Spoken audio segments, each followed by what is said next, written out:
En écoutant les différentes interventions, j'ai envie de changer ma présentation. Ouais, voilà, c'est-à-dire le fait de, comment dire, d'interagir, de voir d'autres points de vue, il peut remettre en question certaines façons de faire et ça va enrichir la réflexion. Et du coup, j'ai pris quelques petites notes que je vais partager avec vous. Donc déjà, lorsqu'on parle de l'app, donc la première question à se poser, c'est pourquoi?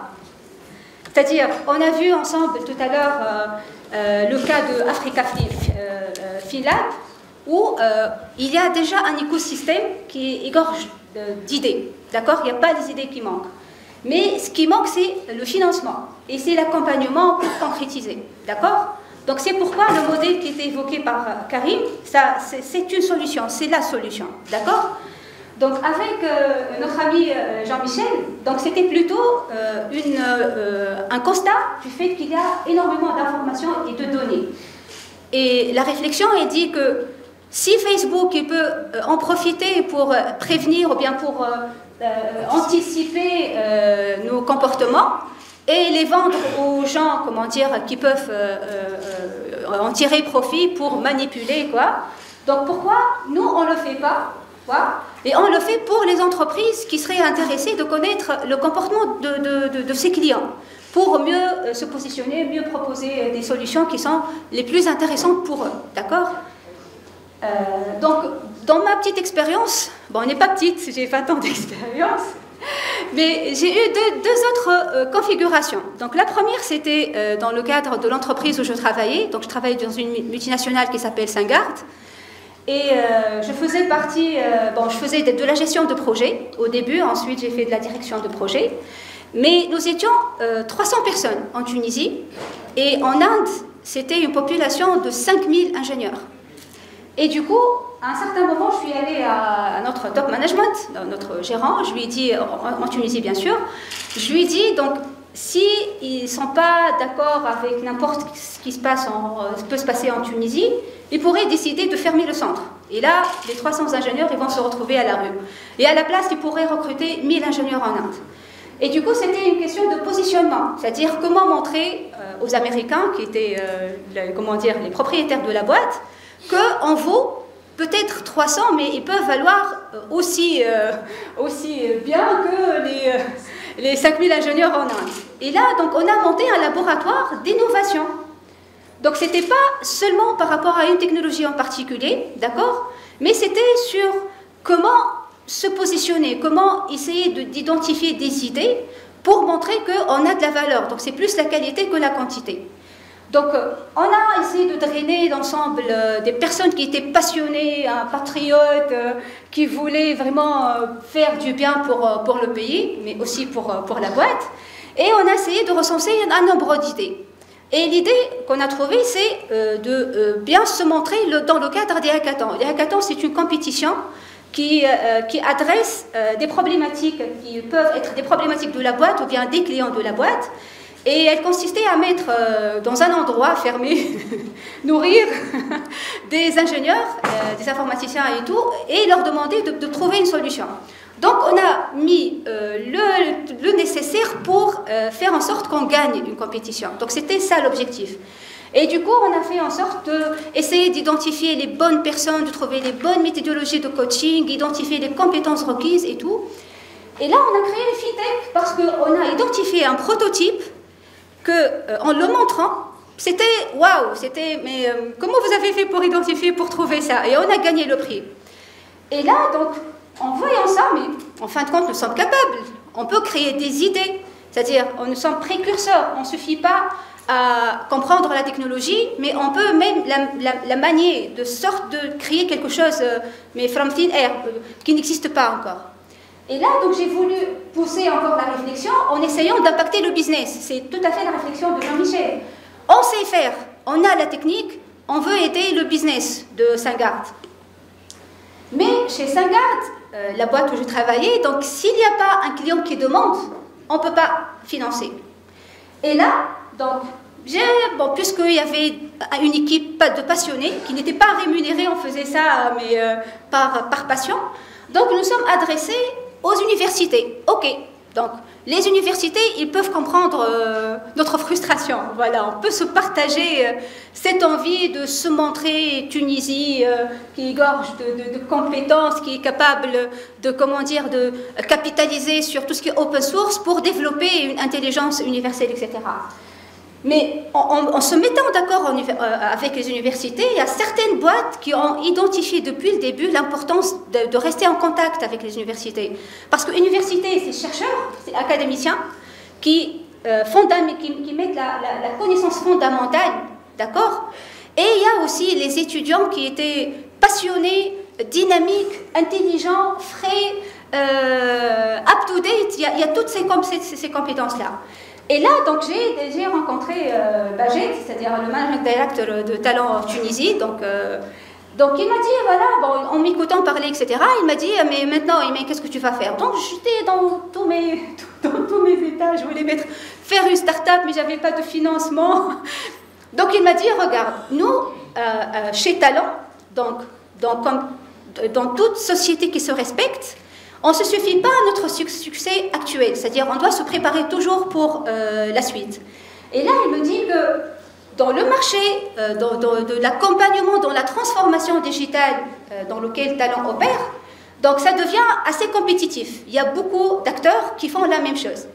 Il me dit que Talent, elle veut se positionner voilà, sur les axes stratégiques de ces clients-là.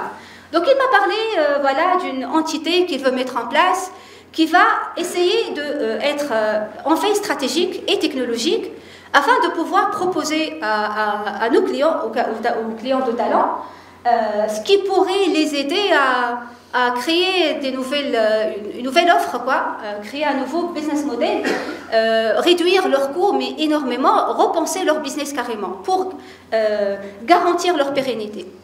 Et là, voilà, bon, j'ai attendu qu'il me fasse la proposition, donc il m'a dit, est-ce que tu peux nous rejoindre? J'ai dit, je signe où? Et tout de suite après, donc j'ai intégré Talent. Donc chez Talent, on ne parle pas technologie. Et c'est ça aussi une réponse à la question. Parce qu'un client, la technologie, c'est un outil, d'accord? Un outil parmi d'autres. C'est-à-dire, une entreprise, un pays, toute entité, entre guillemets, qui est dans une dynamique d'évolution, d'accord? Elle doit réfléchir à comment se redécouvrir, comment identifier ses points forts, ses points d'amélioration, d'accord? C'est-à-dire, elle doit être tout le temps en train de se remettre en question, d'accord? Et là, pour le faire, la technologie, elle vient en dernier, hein. Ce qui vient en premier, c'est la démarche, c'est quoi la méthodologie qu'on doit apprendre, d'accord? C'est quoi l'approche qu'on va suivre? Et l'approche, après, on a des choses qui fonctionnent convenablement. Mais est-ce qu'il y a des pertes qu'on peut éliminer? Donc Jean-Michel, tout à l'heure, il a beaucoup parlé de déchets. Mais justement, il y a des méthodologies. Bon, moi, la meilleure, c'est-à-dire dont je m'inspire beaucoup, c'est le lean management. C'est la réduction des pertes. C'est-à-dire, je regarde un process et je me dis, mais si je fais les choses autrement, est-ce que je peux gagner? Et si je vais gagner encore plus, est-ce que je fais évoluer un process existant en ajoutant quelques petits trucs, ou bien je repense complètement le process? Et là, c'est vraiment la magie. La magie, c'est surtout à ce niveau-là, d'accord? D'ailleurs, même lorsqu'on a commencé dans cette Innovation Factory, d'ailleurs, je vais vous dire pourquoi elle s'appelle Factory et pas Lab. Donc, au début, on s'est focalisé par rapport à la technologie blockchain, d'accord? En croyant que la blockchain, c'est vrai, elle résout beaucoup de problèmes. Voilà, j'endors, il y a certains qui m'appellent Email Blockchain, tellement j'en parle, d'accord? Mais après, en travaillant avec les clients et les problématiques du client, on se retrouve que dans une configuration où la technologie, comme je disais, ça peut être une solution, mais ce n'est pas ce qui vient en premier. Ce qui vient en premier, c'est le métier. Et le métier, bon, aucune société ne peut prétendre le maîtriser. Le métier, c'est le métier du client. C'est le client qui maîtrise son activité, d'accord? Et nous, on intervient là comme œil externe, d'accord? On vient pour interpeller, d'accord? On partage notre connaissance de l'informatique, de cette technologie. Bon, Dieu merci, bon, il y a une certaine compétence qui fait en sorte que... on a développé une certaine compétence qui fait en sorte que on peut parler aux non-techniciens, d'accord? Sur la technique. C'est-à-dire sur l'idée de la technologie et non pas sur la technologie elle-même, d'accord?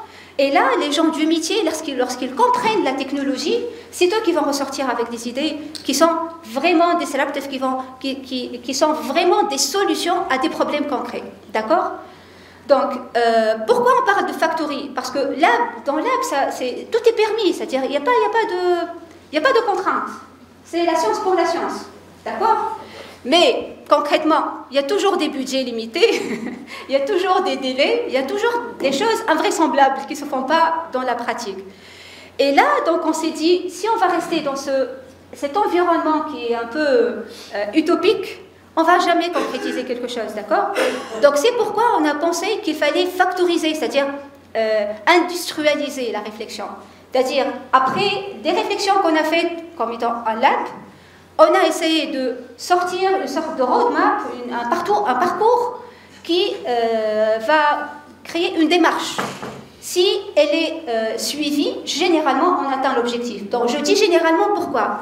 Parce que rien n'est certain. La vérité absolue n'existe pas, et ça je crois que la majorité d'entre vous ils le savent.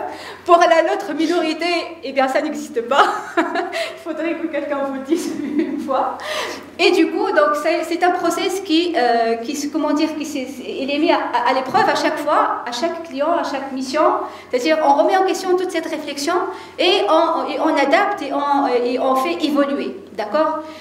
Bon, j'ai sauté toute la présentation. Mais bon, j'ai pensé que c'était important de partager ça avec vous. Donc, juste rapidement, bon, Talent, c'est un acteur c'est un acteur français. Mais bon, on aime bien dire franco-tunisien parce que le chairman, c'est un Tunisien. Mais c'est un acteur français. Donc nous sommes 3000 consultants dans le monde, au Canada, à Singapour, pas encore en Algérie, hein, en Tunisie, au Maroc, en France beaucoup. On a beaucoup de filiales en France, un peu partout. C'est-à-dire on essaie de se positionner là où nos clients sont, d'accord? Donc le chiffre d'affaires, c'est 310 000 millions d'euros, d'accord? Donc on travaille surtout dans l'accompagnement des entreprises dans leur transformation digitale et agile, d'accord? On opère sur différents secteurs de métiers, donc surtout l'énergie, le secteur public, la finance, l'industrie, les transports, les assurances. Et nous avons identifié 4 axes principaux sur lesquels on travaille actuellement, qui sont l'intelligence artificielle, l'IoT, le big data et la blockchain. D'accord? Donc je vais vous parler, moi, surtout de la blockchain aujourd'hui. D'accord? Donc, on a eu, l'occasion d'avoir, ou la chance aussi, d'interagir avec des clients, des partenaires, disons, qui étaient assez sensibles par rapport à ce besoin de se redécouvrir, de revoir leur activité, d'accord? Celle qui m'a le plus impactée, personnellement et professionnellement, c'est ce qu'on a fait avec la Banque centrale de Tunis, d'accord? Donc, nous sommes allés au gouverneur de la Banque centrale, M. Marouane Abbessi, on lui a parlé de la technologie. Donc, tout le monde parle de la blockchain, mais tout le monde parle de crypto-monnaie. Donc, les régulateurs, généralement, il était très douteux. Il voulait en savoir davantage. Donc on a partagé avec lui, il nous a dit, ok, c'est intéressant, mais c'est pas moi qui prends la décision. Vous devez regarder avec tout le staff de la Banque centrale. Et du coup, on a commencé une étape de démystification. Donc ça consiste à quoi? Ça consiste à rencontrer les différentes directions, d'accord, mais il y avait des salles de 40 personnes, et de partager avec eux des réflexions autour de l'idée de la technologie, d'accord? Donc c'était par rapport à la technologie blockchain. Mais pas se suffira seulement à ça, mais de leur montrer aussi ce que les autres ils sont en train de faire dans la même activité de la Banque centrale, c'est-à-dire les régulateurs, comment ils sont en train d'exploiter ou bien d'utiliser la technologie blockchain, d'accord? Et de les initier à une sorte d'arbre de décision afin d'identifier des cas d'utilisation qui peuvent être pertinents pour l'activité d'un régulateur. Et là, donc, comme je disais tout à l'heure, le métier, c'est pas nous, le métier, c'est l'acteur lui-même. Ce qui était intéressant, c'est que lorsque une personne du métier, elle comprend l'apport de la technologie, c'est-à-dire on sort avec des cas d'utilisation qui sont concrets. qui sont pertinents. D'ailleurs, moi, la phrase dont je suis vraiment fière, c'est, ils m'ont dit, Imen, avec ces présentations, on a des dossiers qui sont dans les tiroirs, et on n'a pas su, on ne savait pas comment les résoudre. Mais grâce à ça, on peut les mettre, on peut réellement créer des solutions pour les traiter. Et d'ailleurs, bon, il y avait plusieurs propositions. On croyait au début qu'on n'allait pas trouver des propositions de cas d'utilisation. Nous sommes sortis avec une dizaine. Il y a eu même une compétition entre les directions pour élire le cas d'utilisation le plus pertinent pour l'implémenter. Et là, on a fait l'implémentation. Elle était présentée dans le cadre de l'Africa Blockchain Summit. J'ai présenté le prototype l'année dernière. Il concerne une plateforme de Know Your Customer par rapport au chèque. C'est une mutualisation d'informations entre le secteur bancaire sur les interdits de chéquier, sur les chéquiers volés, les comptes qui étaient clôturés, etc., qui permettait à monsieur tout le monde, un commerçant, d'avoir une application mobile et de vérifier si le chèque il est authentique, s'il n'y a pas d'opposition sur le chèque, avant de l'accepter. Il pouvait même bloquer les fonds en utilisant l'application. Et là, c'est en plein dans le rôle d'un régulateur. C'est la protection des citoyens. C'est le fait de garantir l'intégrité ou bien le bon contrôle au niveau du secteur. Donc, mais après, donc, puisque les choses ils se sont bien, bien fait, il était vraiment très, très bien fait. Donc, il y a eu un appel d'offres, pas de la Banque centrale, mais d'un acteur régulateur. Et en lançant l'appel d'offres, on a participé à cet appel d'offres et on a gagné. Et nous sommes en train d'implémenter une plateforme. Vous allez en entendre parler très bientôt, donc ça va être normalement fin novembre, d'accord? Et qui va être une parmi les premières implémentations dans le monde pour l'utilisation de la blockchain dans le domaine de la réglementation, d'accord? Donc c'est du concret, on ne parle pas seulement d'innovation, des choses qui ne sont pas palpables, mais c'est du concret, d'accord? Bon, ici pour faire, donc juste avant de poursuivre, pour votre information, nous sommes capables d'organiser des hackathons. Je crois que Karim il pourrait en témoigner. Donc les hackathons, c'est la compétition entre soit du staff d'une même compagnie ou bien entre les universités, etc., afin de sortir des idées et de concrétiser, d'accord? On peut aussi offrir des bootcamps. Ce sont des formations, mais qui sont très intensives pour monter en compétence par rapport à une technologie ou bien par rapport à une idée d'une technologie, d'accord? Comme on peut faire des séances d'idéation qui consistent à essayer d'animer les métiers pour identifier des cas d'utilisation qui sont pertinents à l'activité de ce métier-là. Donc je crois que je vais passer directement au prototype. Voilà. OK. Donc pour le prototype, qui achète une voiture d'occasion? Qui a jamais acheté une voiture d'occasion? Personne? Moi j'ai acheté à plusieurs reprises une voiture d'occasion. Bon, le problème, c'est quoi le principal problème avec les voitures d'occasion? Vous savez pas? Le kilométrage, effectivement. Généralement, les compteurs, ils sont trafiqués. Voilà.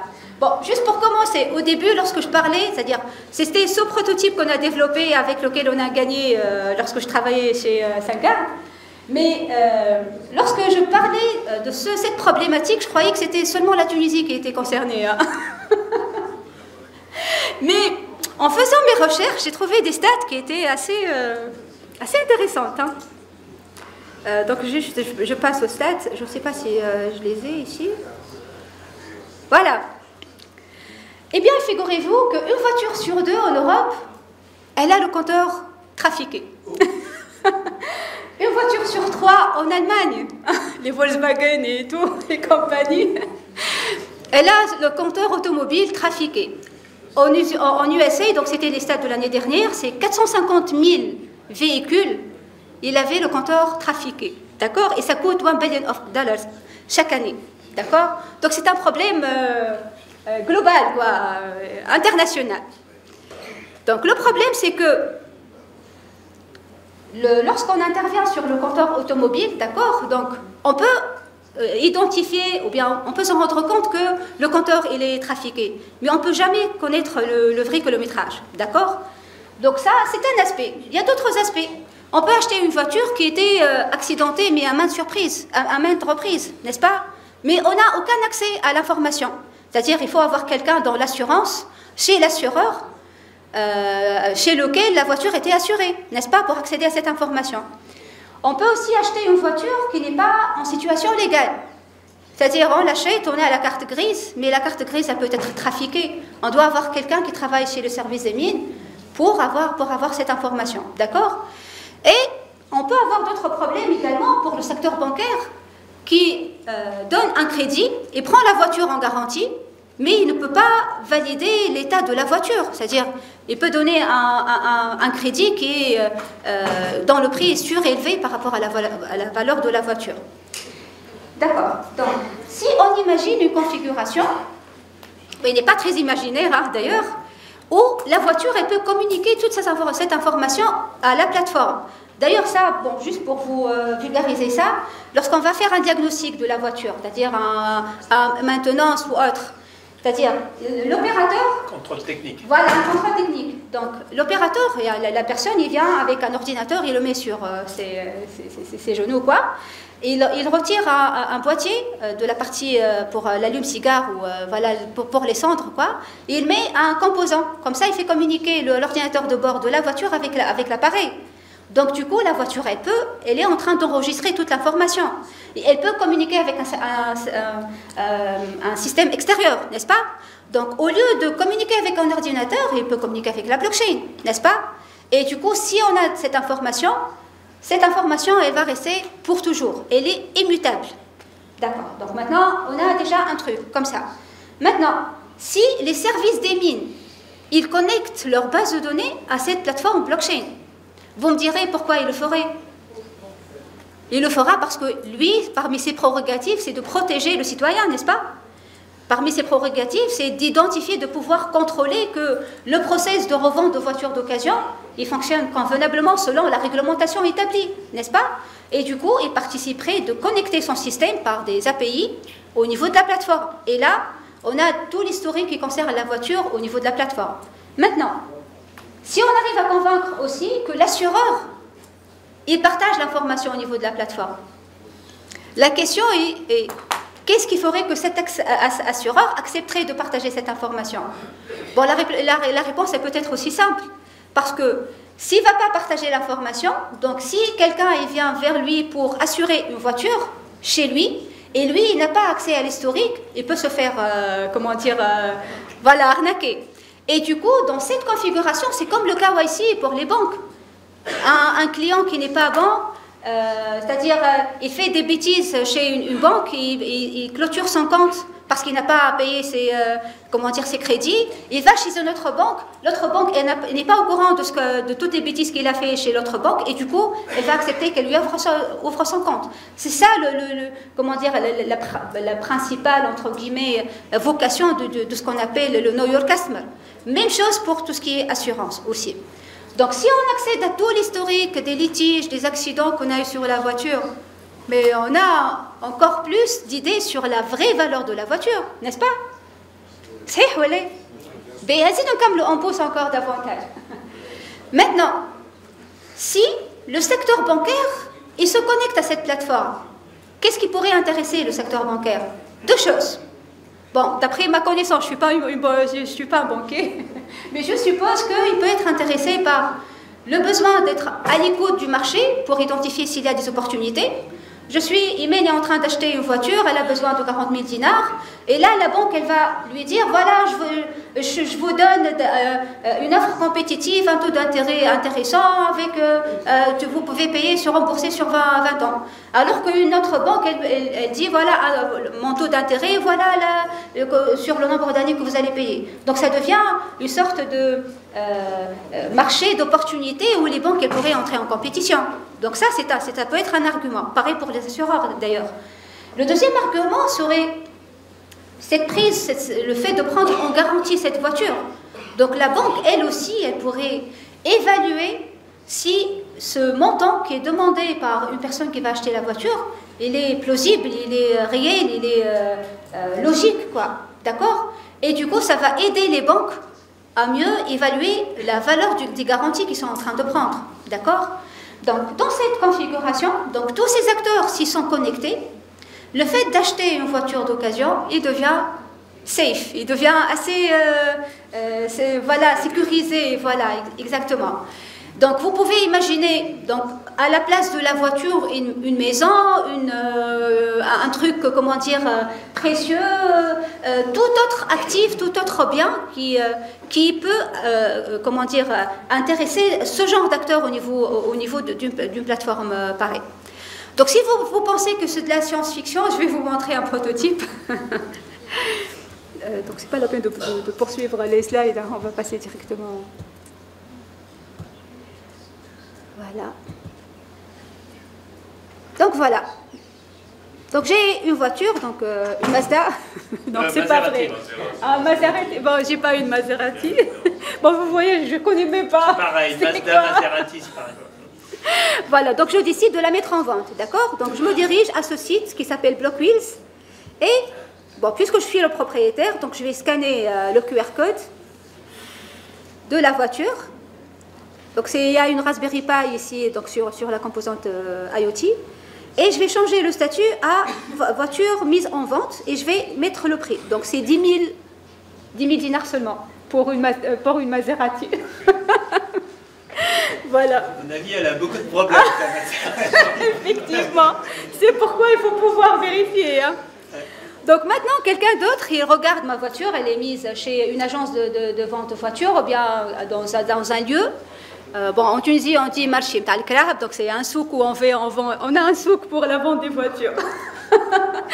Donc il scanne le QR code de la voiture et là, il va accéder à toutes les informations, comment dire, relatives, quoi. Donc il scanne le QR code avec l'application Blockwheels, bien sûr. Et là, il va accéder au statut de la voiture pour voir qu'elle est mise en vente, d'accord? Il peut retrouver toutes les informations qui concernent le propriétaire, la voiture, comment elle est identifiée au niveau de la plateforme, des informations assez globales, le kilométrage, ici, d'accord, comment dire, l'identifiant qui est le même chez les services des mines, d'accord. Et il peut encore même aller regarder tout le timeline, c'est-à-dire le timeline depuis sa mise en circulation, avec tous les entretiens, toutes les interventions qui n'ont jamais eu lieu sur la voiture, les accidents et tout, d'accord? Donc il regarde, bon, ça a l'air de le convaincre, donc du coup il va cliquer sur le bouton « I'm interested ». Donc il est intéressé, donc il va acheter la voiture. Comment il va faire? Donc cette plateforme, elle propose de commencer par faire une réservation de la voiture si la personne ne dispose pas encore de l'argent, d'accord? Donc en faisant la réservation, il va donner un account et la voiture, elle va rester, comment dire, pour lui pendant les 24 heures, voilà, pendant une période. Voilà. Voilà, donc il lui dit qu'il va payer 100 $. Donc ici, c'est la partie mining au niveau de la blockchain. Voilà. Et le statut de la voiture, il devrait changer maintenant à un statut en cours de vente. Voilà. Donc maintenant, si quelqu'un d'autre il vient, il scanne la voiture, il va trouver qu'elle est en cours de vente. Donc il ne pourrait pas faire une offre, d'accord? Ce qui n'est pas le cas dans le monde réel, parce qu'on peut donner un account et le vendeur, il peut prendre d'autres accounts. Il peut ne pas rembourser l'argent, d'accord? Il peut la vendre au dernier qui lui a donné l'account, d'accord? Là, voilà. Bon, ça se passe comme ça en Tunisie, je ne sais pas ici comment ça se passe. Voilà, donc, mais ici, on a la garantie que si le procès n'est pas finalisé, le propriétaire, il ne va rien percevoir, d'accord? Et si il s'engage, c'est-à-dire c'est pas lui qui s'engage, c'est la plateforme, s'il dit que vous avez 24 heures pour chercher du financement, donc la voiture, elle va rester à la disposition de l'acheteur pendant 24 heures. D'accord?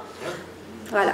Donc maintenant, il va accéder au financement. Donc comme je disais, ici, il y a plusieurs banques qui sont à l'écoute du marché. Hein. Donc sur cette plateforme, les banques, on n'attend plus que le client se dirige à la banque avec son dossier pour avoir le crédit. Non, non. Ici, ce sont les banques qui vont entrer en compétition pour proposer les meilleurs termes à ce client. Et là, par exemple, donc, Société Générale, donc, elle a proposé des termes qui étaient assez intéressants. Et du coup, donc, ce monsieur, il va choisir ce contrat. Même chose pour les assureurs. Donc ils vont proposer des tarifs intéressants, donc ils accèdent à, pareil, à tout le timeline de la voiture, donc ils peuvent évaluer le risque par rapport à la voiture et proposer des contrats compétitifs. Et là, donc le constat, c'est que la voiture, elle est réservée. Donc le monsieur, il a l'engagement de la banque sur le financement. Lorsqu'on dit engagement, ça veut dire que s'il termine l'opération, la banque elle sera obligée de lui donner l'argent. D'accord? Même chose pour l'assurance. C'est un engagement de la part de l'assureur. Si le client il confirme, il close the deal, donc automatiquement le contrat il va commencer à se mettre, à être déclenché, quoi. Donc maintenant, il a le financement, il a le contrat d'assurance, il connaît tout l'historique de la voiture, il a le certificat des services des mines sur quoi, comme quoi la voiture elle est légale, sa situation elle est légale et tout. Donc il va décider de finaliser, voilà, to close the deal, voilà la dernière étape. Donc juste il lui sort une sorte de rappel. Est-ce que vous êtes sûr? Si vous cliquez oui, ça veut dire que vous allez commencer à payer un crédit, que la voiture elle va devenir la vôtre, etc., etc. Donc il a l'air confiant, il va cliquer oui. Et là, magique pareil, donc la blockchain.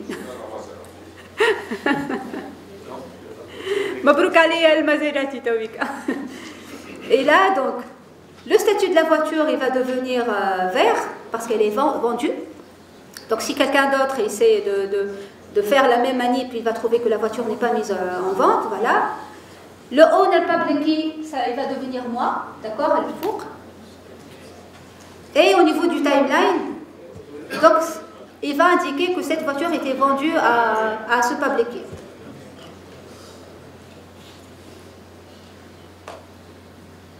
Et voilà. Merci pour votre attention.